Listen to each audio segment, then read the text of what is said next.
Congressman Drixie Cardema, you are recognized. Thank you, Mr. Chair. Good evening po. Just a manifestation. This is a manifestation. Yes, Okay. Chair. Please proceed. Tayo ditong mga kinatawan ay ibinoto lamang ng ilang libong Pilipino.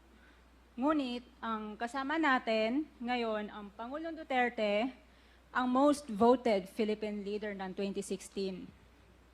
At ang kanyang anak, Vice President Sara Duterte, ang most voted Philippine leader naman ngayong 2022. I would like to manifest na gusto ng sambayanang Pilipino ang pagdurog niya sa mga kriminal, durugista at NPA na terorista. Kaya sila ibinoto at patuloy na mahal ng mga Pilipino. Kaya gusto natin ng patas na hearing. Sana sinama natin dito ang libo-libong mga magulang na ang mga anak ay biniktima ng mga durugista.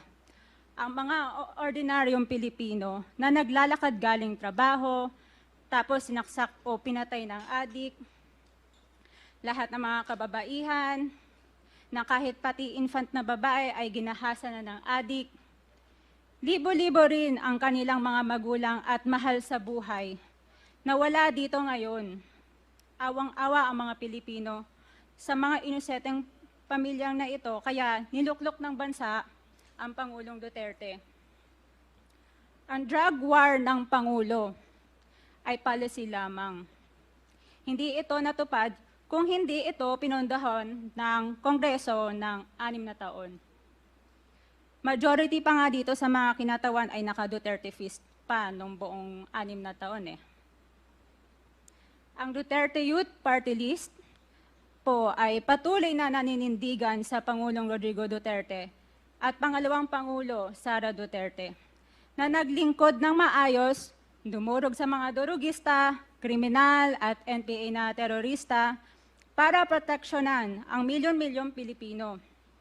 Bakit wala nag-iimbestiga dito o nag-iimbita sa atin sa sobrang raming Pilipino na biniktima ng mga durugista? And lastly, sa mga kongresista na kaalyado ng mga NPA, mahaya naman tayo sa topic ng pagpatay dahil kayo mismo, hindi kayo nagsasalita sa pagpatay ng NPA sa mga pulis, sundalo at mamayang Pilipino. Pati rin po sa mga natitirang resource persons na gusto mag-abogada papuntang ICC, si Attorney Maria Cristina Conti, na kandidato ngayon ng Bayan Muna Party List. Kasama po ang inyong katabi na si Nery Colmenares ng Bayan Muna. Sa NPA, nire-recruit ang mga kabataan para pabagsakin ang gobyerno at pumatay ng mga pulis, sundalo at tropa ng gobyerno. Di nyo naman kinokondena ang pagpatay nila.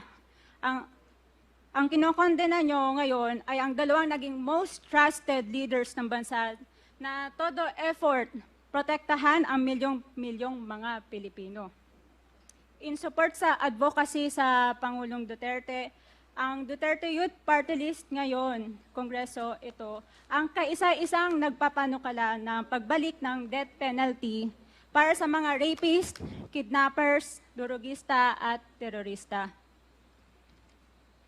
In behalf of the Duterte Youth Party List, kami ay nagpapasalamat sa todong suporta ng Pangulong Duterte at VP Sara Duterte sa mga tropa ng gobyerno at sa pagdurog nyo sa mga kriminal, durugista at NPA na terorista. Yun lang po. Maraming salamat po, Mr. Chair. At Thank you, magandang gabi po. Congresswoman Salamat, Cardema. Mr. Chair. Bawal po pumalakpak dito. Kung gusto niyo pumalakpak, doon kayo sa labas. Maaari ba? Mr. Chair. Wala hong bastos.